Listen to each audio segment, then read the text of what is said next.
bienvenue dans notre temps d'enseignement, dans notre émission à l'écoute de la parole. Bienvenue de là où vous nous suivez, en Afrique, en Europe, en Asie, en Amérique, partout dans le monde. Que Dieu vous bénisse, que le Seigneur vous fasse du bien. Nous sommes heureux de vous retrouver encore cette matinée pour la grandeur du Seigneur, pour un temps de méditation, de partage de la parole ensemble. Alors sans plus tarder, nous allons incliner la tête et nous allons rendre grâce à Dieu. Recommander ce temps entre les mains du Seigneur. Père, toi qui es notre Père, de qui toute famille de la terre tire son nom, nous te disons merci de nous permettre encore ce matin de parler avec toi, de parler de toi et de rentrer dans ta parole. Seigneur, nous avons besoin de ton aide pour comprendre les Écritures. Voilà pourquoi nous demandons le Saint-Esprit qu'il prenne le contrôle de ce temps, de cet enseignement, qu'il envoie ta parole tout au long de la terre et qu'elle transforme les vies. Merci Seigneur de ce que tu es là et tu es présent au milieu de nous. Conduis-nous dans le nom de Jésus. Amen. Alors nous rendons grâce à Dieu effectivement pour vos vies, pour les pères que vous avez dans la foi. Nous rendons grâce à Dieu pour vos églises. Nous rendons grâce à Dieu pour tout ce que Dieu fait, pour l'équipe qui travaille à la mise en place de ce programme, pour vos vies et pour moi aussi. Je rends grâce à Dieu qui me donne la force de me tenir devant vous et de continuer à partager la parole de Dieu. Nous avons depuis un moment commencé à parler du royaume de Dieu et nous sommes rentrés depuis quelque temps dans une partie spécifique du royaume où nous apprenons à connaître ou à découvrir le gouverneur général du royaume qui est le Saint-Esprit. Nous avons commencé déjà à introduire en quoi il est gouverneur, son rôle et qu'est-ce qu'il fait dans le royaume pour nous, par nous. Nous en avons parlé à la dernière session. Aujourd'hui, nous allons clôturer cette session, par cette session, ce que nous pouvons dire du gouverneur. N'oubliez pas, le Saint-Esprit de Dieu, qui est le gouverneur général, est Dieu. Et nous devons prendre le temps de connaître Dieu. D'autant plus que c'est la partie de Dieu qui est avec nous et qui vit avec nous tous les jours. Le Saint-Esprit, c'est le Emmanuel, Dieu parmi nous. Emmanuel, c'est comme ça que l'on appelle Jésus. Mais Jésus a dit, je vais et je reviendrai, je serai au milieu de vous. Il est au milieu de nous par son esprit. Et c'est le Saint-Esprit. Alors, nous voulons aujourd'hui avancer. Nous allons parler d'un point spécifique, d'un aspect spécifique. C'est celui de notre attitude envers le gouverneur. Nous avons dit tout ce que le Seigneur pouvait faire pour nous. Il nous éclaire, il nous donne la lumière par son esprit dans les Écritures, dans la compréhension des choses. Vous voyez que depuis que l'on prêche, depuis que l'on enseigne, ce n'est pas moi, c'est le Saint-Esprit qui éclaire la parole pour que nous puissions mieux comprendre la parole. C'est lui qui donne l'intelligence aux sages ou aux simples. Alors, il éclaire. Mais le Saint-Esprit aussi nous conduit. Il nous conduit dans toute la vérité. Il nous conduit pour que nous ayons saisir l'héritage que Dieu a pour nous. Il nous conduit dans les plans merveilleux que Dieu a préparés pour nous. Mais c'est aussi lui, le Saint-Esprit, qui nous transforme. Il manifeste dans de nous des nouvelles personnes, la nouvelle création que nous sommes. Aujourd'hui, la Bible dit, on a reconnu les disciples parce qu'on a reconnu Christ dedans d'eux. Le mot chrétien, qui veut dire disciple de Christ, est un mot que les gens à Antioche ont donné aux disciples et aux apôtres parce qu'ils suivaient une discipline. Ils ressemblaient à Christ. Et nous devons ressembler à Christ. La Bible dit dans le livre de 3 Jean, je crois, ou 1 Jean, tel il est, tel nous sommes dans ce monde. Tel il est. Donc l'objectif, c'est qu'il nous transforme en de meilleures personnes. Et qui le fait, c'est le Saint-Esprit. C'est lui qui a eu le rôle, le job de faire de nous que l'Église devienne l'épouse, sans tache ni ride. Donc il y a une transformation que le Saint-Esprit opère au-dedans de nous Et cela se voit par la manifestation du fruit de l'esprit par nos vies, l'amour, la joie, la paix, la patience, la bonté, la bénignité, la fidélité, la maîtrise de soi, la douceur. Et toutes ces choses-là ressortent de nous lorsque nous laissons le Saint-Esprit agir. Et bien plus, malgré le fait qu'il nous transforme, il nous transforme aussi à ressembler à Christ dans le surnaturel par l'équipement qu'il nous donne, ce qu'on appelle les pneumatikos, les comment l'Esprit travaille au-dedans de nous, c'est-à-dire les dons spirituels. Nous avons besoin des dons spirituels pour faire le travail, pour aller dans notre mission. Nous avons besoin des dons spirituels. Et qui manifeste ces dons? C'est le Saint-Esprit. Il vient nous équiper des capacités surnaturelles pour faire le travail ou aller dans la mission. Aujourd'hui, quand j'enseigne la parole de Dieu, ce n'est pas moi, Marc. C'est le Saint-Esprit qui manifeste une capacité qu'il a donnée, une capacité surnaturelle d'enseigner par exemple ou de transmettre, d'expliquer les Écritures. Moi-même, je suis souvent surpris, comme certaines personnes, de dire « Waouh, je ne voyais pas ça comme ça ». Qui le fait? C'est le Saint-Esprit qui m'enseigne. Amen. Alors, malgré ça, il nous équipe de dons spirituels. Maintenant, aujourd'hui, beaucoup de gens ont le Saint-Esprit dedans d'eux, mais ils ne voient pas ces choses se manifester. Pourquoi? Mais parce que beaucoup de personnes ont mis le Saint-Esprit à côté. Il y a un homme de Dieu, un serviteur de Dieu qui a écrit un livre qui s'appelle « Le Dieu oublié ». Saint-Esprit, le Dieu oublié. Pasteur Kahn, je crois. Et comment les églises ont voulu se gérer aujourd'hui sans le Saint-Esprit? Comment les gens ont voulu faire le ministère sans le Saint-Esprit? Et comment certains ont abandonné le Saint-Esprit quelque part, ont décidé eux-mêmes de prendre le contrôle. Or, Jésus a dit, sans moi, vous ne pouvez rien. Autrement dit, sans mon esprit, vous ne pouvez rien. Alors, il nous faut revenir et ramener le Saint-Esprit au centre des choses afin que les choses puissent avancer. Il est la puissance de Dieu qui fait avancer les choses. S'il n'est pas là, les choses ne peuvent pas avancer pour vous. Jésus a dit, vous ne vous pressez pas, attendez jusqu'à ce qu'il vienne. Ne bougez pas de Jérusalem, car vous recevrez une puissance. Acte 1:8. Le Saint-Esprit survenant sur vous, le Saint-Esprit descendant sur vous. Et à ce moment seulement, vous serez mes témoins. Vous pourrez partir maintenant. Vous pouvez être capable de montrer que Dieu est. Jésus lui-même, il a attendu que le Saint-Esprit descende d'abord avant de commencer son ministère. Alors le Saint-Esprit, nous avons besoin du Saint-Esprit au centre pour que toutes ces choses qu'on a citées avant puissent se manifester. Mais combien avons oublié le Saint-Esprit? Avons mis à côté le Saint-Esprit? On a dit, ouf, lui c'est un vent, oh lui c'est un feu, oh lui c'est une colombe. Non, il est une personne. S'il est une personne, il a besoin d'un minimum de points pour qu'il se sente à l'aise.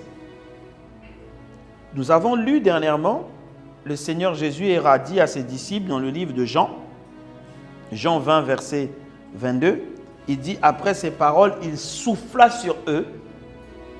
Il dit, recevez le Saint-Esprit. Le mot recevoir le Saint-Esprit, c'est le mot lambano. Saisissez-le, recevez-le. C'est le même mot dans l'une de ces définitions qui veut dire se marier. Quand quelqu'un va se marier, va faire une dot.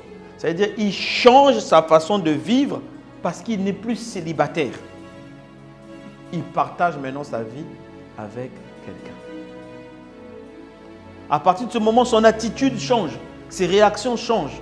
Il sait que je vis avec quelqu'un. Je ne peux plus ramener des amis à la maison faire la fête comme ça, sans avoir dit à l'autre, sans avoir prévenu, sans même peut-être dans certains cas avoir demandé la permission à l'autre. parce que la vie devient différente. Alors,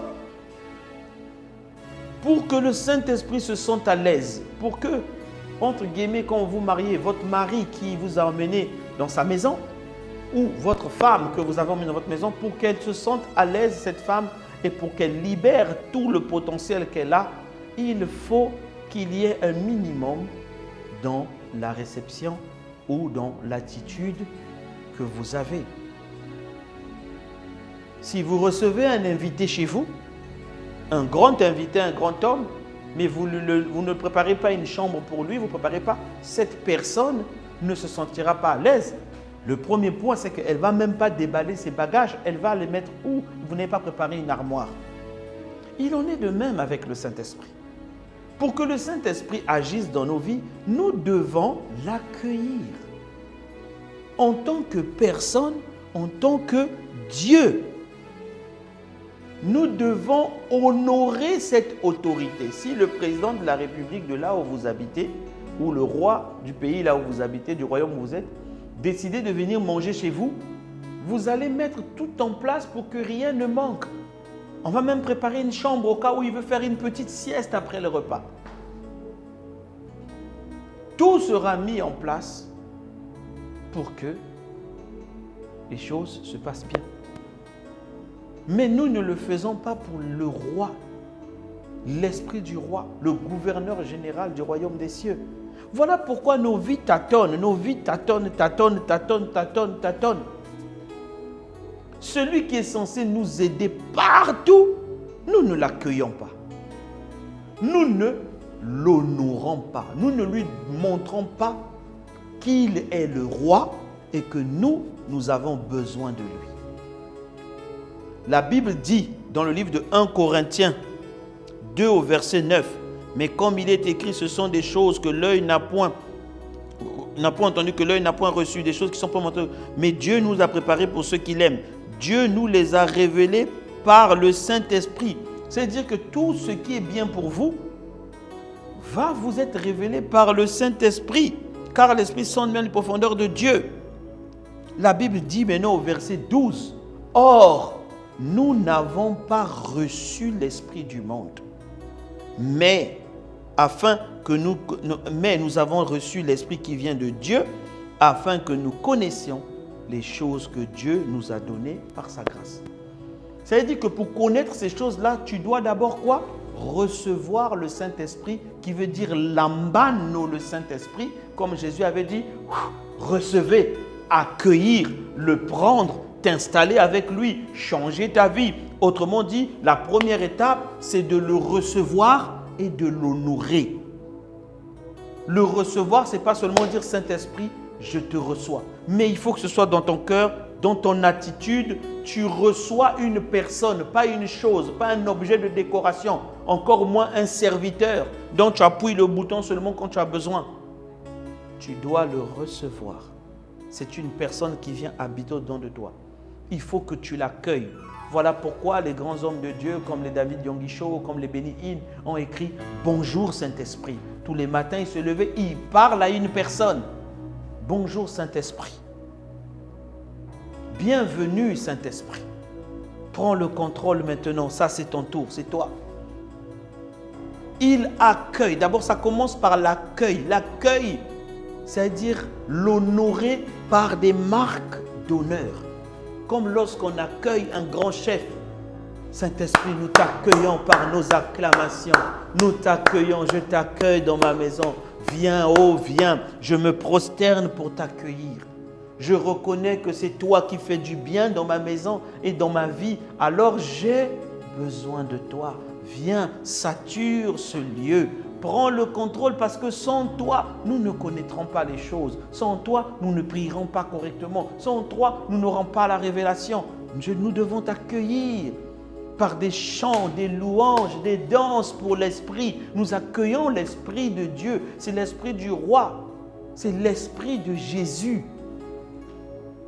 Donc, tout cela commence par ce qu'on appelle les marques d'honneur. Les marques qui montrent que nous l'honorons.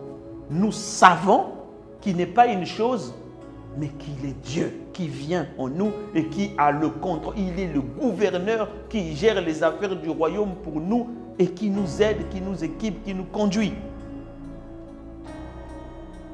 Donc, ça commence par ces marques d'honneur.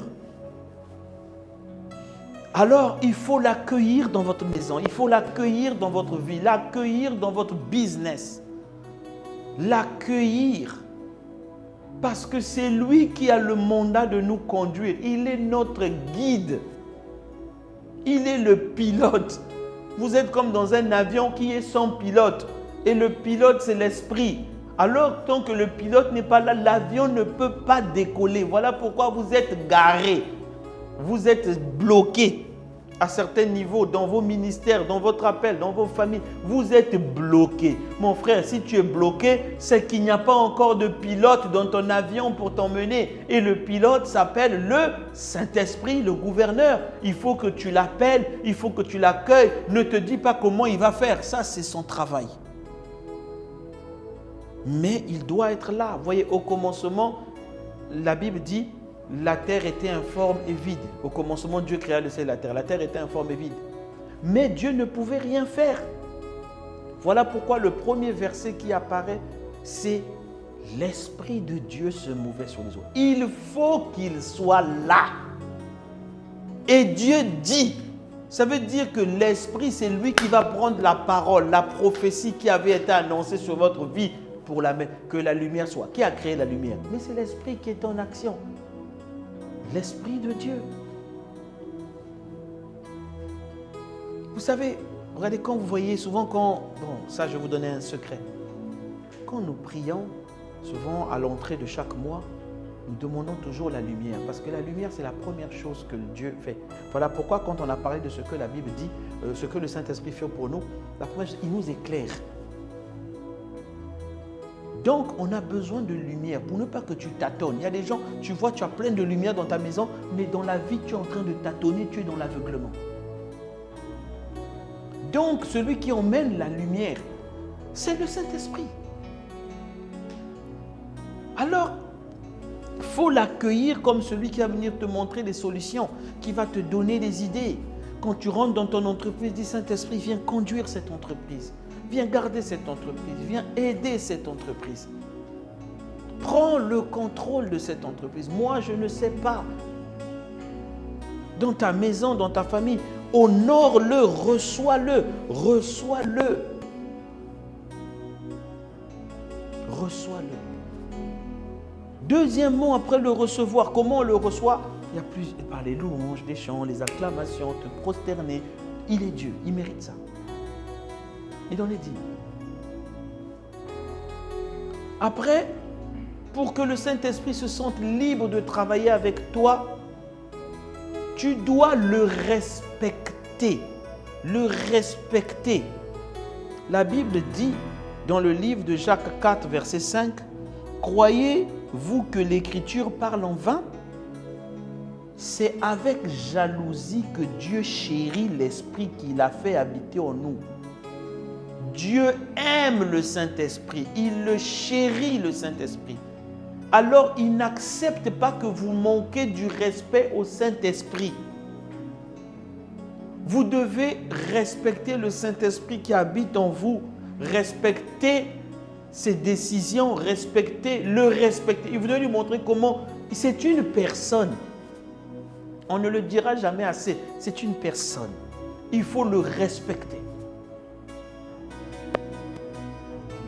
C'est en respectant sa présence en vous, c'est en respectant ce qu'il est au-dedans de vous, qu'il se sent honoré et respecté, qu'il va commencer à agir. Qu'il se sent reconnu pour Dieu. Il faut respecter le Saint-Esprit. Il faut le respecter. Vous ne pouvez plus être associé à des choses là où tu sais que le Saint-Esprit n'aime pas ça parce que tu es transporteur de sa présence. Une fois, j'avais pris un avion et puis j'allais passer Noël avec ma famille. Et dans l'avion, au retour, le Seigneur me dit, tu étais où? Ce sont des questions, quand on te pose la question, toi-même tu sais que tu as déconné. Toi-même tu sais que tu as déconné. Il s'est dit, tu étais où? C'est comme si là où j'étais, il ne savait pas. Non, il sait, mais il veut t'expliquer quelque chose. Il dit, Seigneur, mais j'étais allé passer Noël avec la famille. Il a dit, tu as demandé à qui la permission? Je suis resté tranquille. Et il m'a rajouté une question, il a dit, est-ce toi ou est-ce moi qui déplace, qui entre toi et moi déplace l'autre? Je suis resté calme. Mais oui, le Saint-Esprit qui est dans de vous, vous ne pouvez pas le déplacer comme vous voulez. C'est lui qui vous dit où est-ce qu'on va. Tu ne peux pas te lever le matin parce que tu as un peu d'argent. Alors, aujourd'hui, c'est la plage. C'est comme ça que quand l'avion a un peu de turbulence, tu commences à avoir peur. Ah, moi aussi, je n'aime pas les turbulences de l'avion. Je préfère les turbulences même du bateau. Mais l'avion,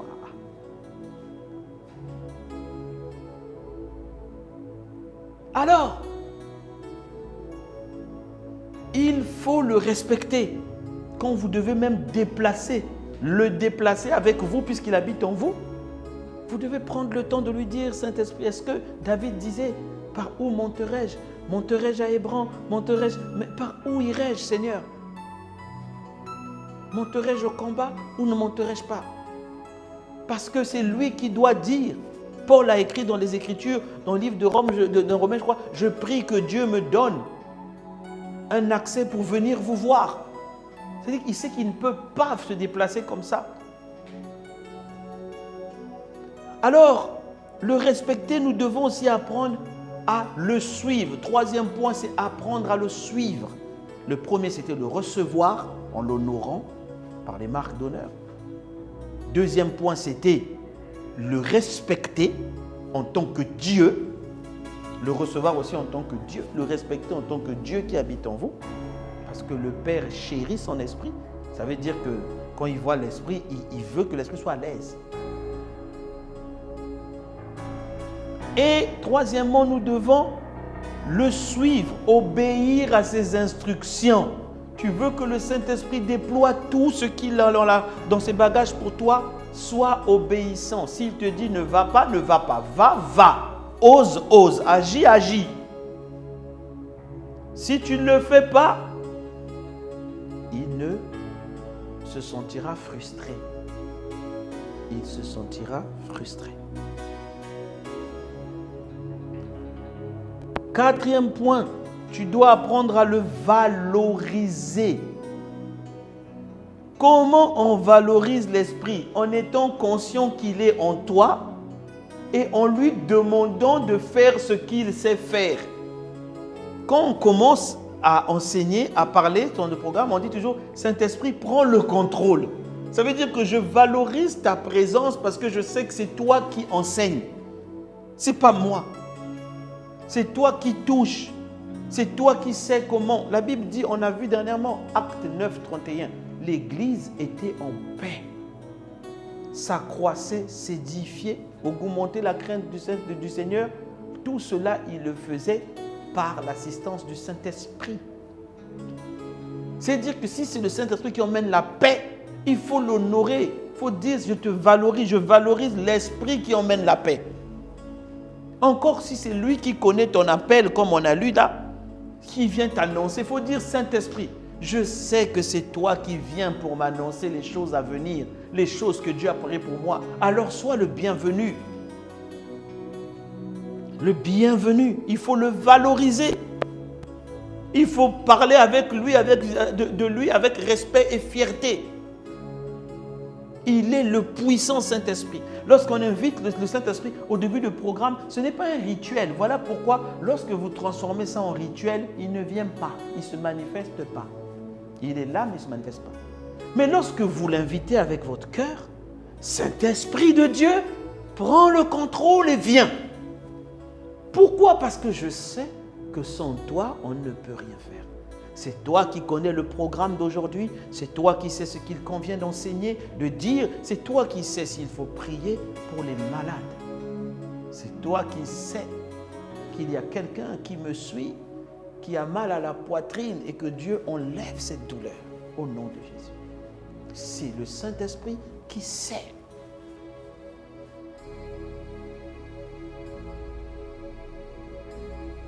Et le dernier point que je vais voir avec vous, quand nous valorisons l'Esprit de Dieu, c'est bien tout ça. Mais le livre de 2 Corinthiens 13, verset 13 nous a dit quelque chose de très important.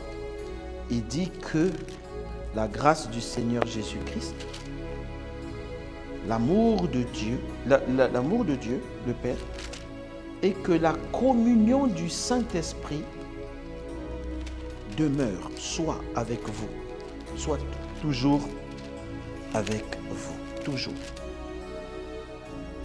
Que la grâce du Seigneur Jésus-Christ, l'amour de Dieu et la communion du Saint-Esprit soient avec vous tous. La koinonia. Koinonia, c'est le mot en grec qui veut dire 3 choses. Je vais passer rapidement. Koinonia veut dire, la première chose, c'est la relation amicale. Ça veut dire que nous devons développer avec le Saint-Esprit une relation amicale. Une relation qu'on a avec un ami qu'on respecte et qu'on craint. Mais il faut parler avec lui. Il faut lui parler de tes problèmes. Le Saint-Esprit n'attend pas que tu sois prosterné avant de t'écouter. Il est avec toi tous les jours. Dans la voiture, parle-lui. Dans le transport, parle-lui. Parle-lui en étant conscient qu'il est là, on l'a vu. Parle-lui. Dis-lui, je vais à ce rendez-vous. Parle-lui comme tu parlais à quelqu'un qui est debout devant toi, il est là. Apprends à le connaître. Comme lorsque tu apprenais à connaître ta fiancée ou ton fiancé, apprends à le connaître. C'est ça la relation qui veut dire koinonia. La deuxième chose, c'est dire koinonia veut dire partenariat. Ça veut dire qu'il faut lui dire, tu es mon partenaire. Voilà pourquoi les grands hommes de Dieu, comme David Yongisho a écrit, Saint-Esprit, mon associé. Parce que pour faire le job que Dieu t'appelle à faire, il faut qu'il soit ton partenaire. Parce que ce job est trop grand, tu n'y arriveras pas. Et troisièmement, dans la communion, il y a ce qu'on appelle le partage des grâces. C'est là où tu lui dis, Saint-Esprit, j'ai besoin que tu m'équipes. Cette situation-là, je veux que tu m'équipes.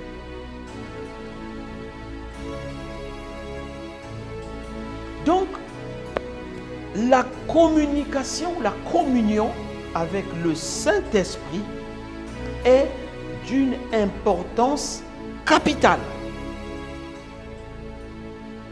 Capitale. Quand nous faisons ces choses, nous l'honorons, nous l'accueillons, nous le recevons en l'honorant.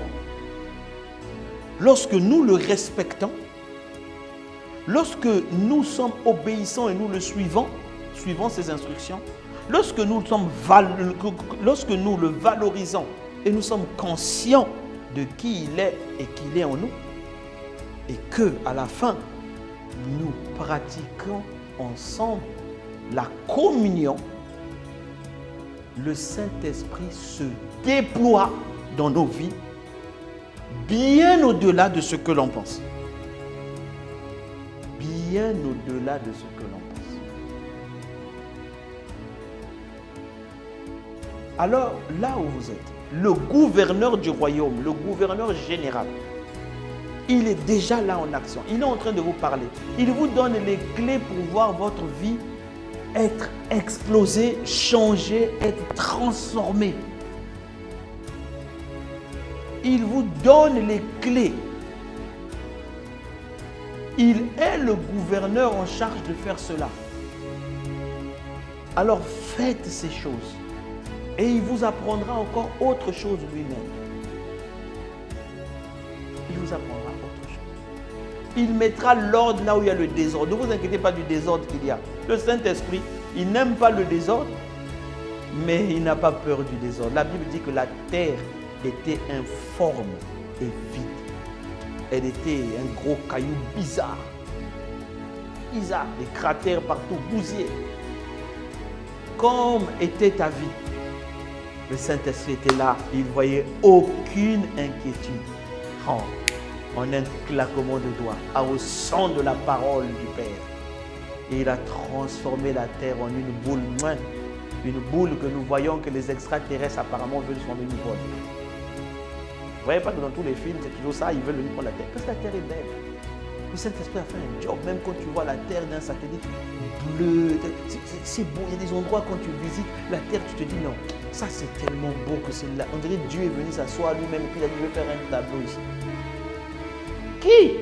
Le Saint-Esprit. Le Saint-Esprit. Et il veut transformer votre vie. Et il va le faire au nom de Jésus. Commencez à l'honorer. Commencez à l'honorer. Commencez à le recevoir. Parlez avec lui. Faites ce que l'on a dit. Vous allez voir, vos oreilles vont s'ouvrir. Vous allez commencer à écouter sa voix.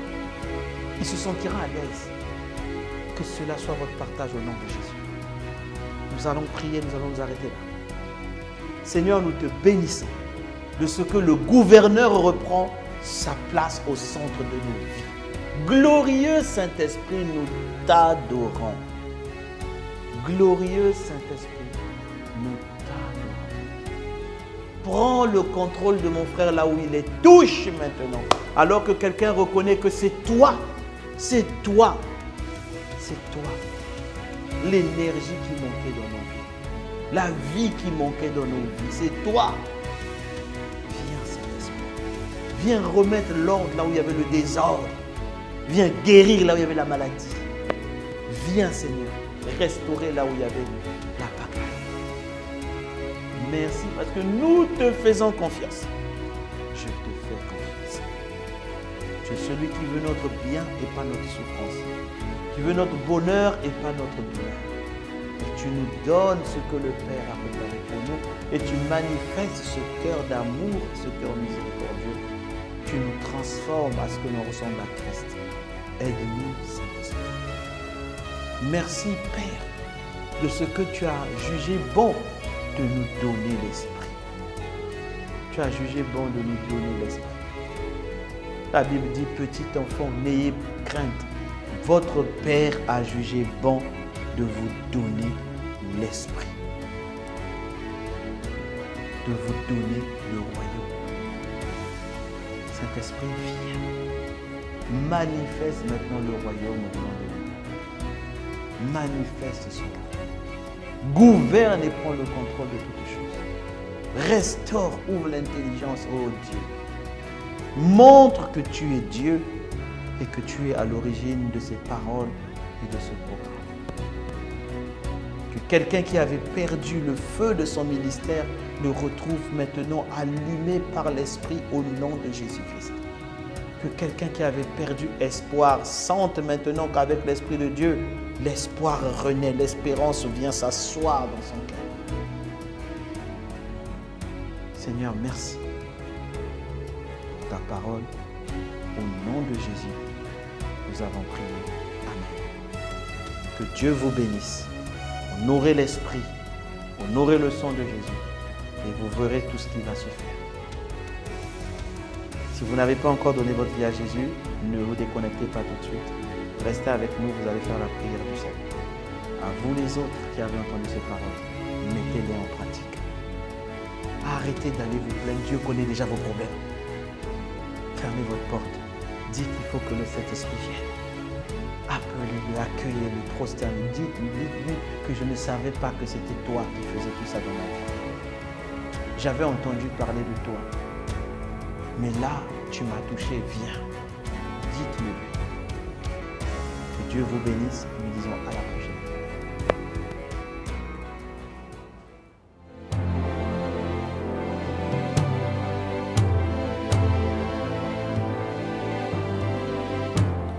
Ô Seigneur Dieu, je crois en ton Fils Jésus-Christ. Je crois qu'il est mort pour moi et que Dieu l'a ressuscité d'entre les morts. Je confesse de ma bouche que Jésus-Christ est le Seigneur de ma vie. dès maintenant et pour toujours. Je donne ma vie à Jésus-Christ dès aujourd'hui et j'ouvre mon cœur par la foi et reçois le salut.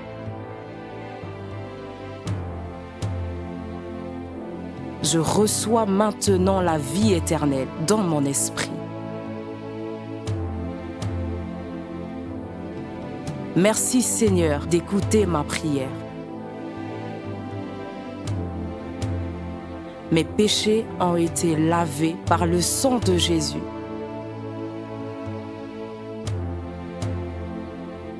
Christ vit maintenant en moi. Et je suis libre. Je suis sauvé. Je suis né de nouveau. Et dès aujourd'hui, je marche en ayant conscience de ma nouvelle vie en Jésus-Christ. Amen.